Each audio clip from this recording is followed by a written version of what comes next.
एक, प्राण का शरीर से निकलना।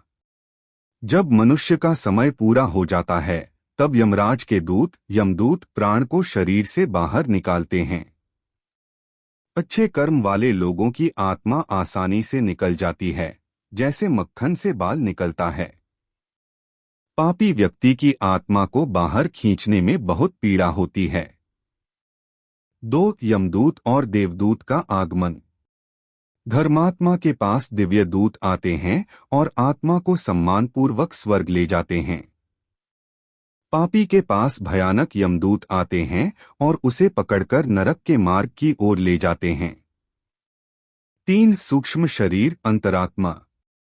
आत्मा शरीर छोड़ने के बाद अपने सूक्ष्म शरीर के साथ यात्रा करती है। यही सूक्ष्म शरीर पाप पुण्य का फल भोगता है।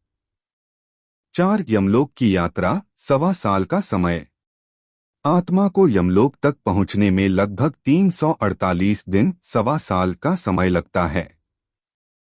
इस यात्रा में आत्मा अपने जीवन के हर कर्म को देखती है। 5, कर्म का लेखा जोखा। यमराज के यहाँ चित्रगुप्त आत्मा के सारे कर्मों का लेखा पढ़ते हैं। अच्छे कर्मों का फल स्वर्ग और बुरे कर्मों का फल नरक में मिलता है। 6, स्वर्ग नरक या पुनर्जन्म। पुण्यात्मा स्वर्ग जाकर सुख भोगती है।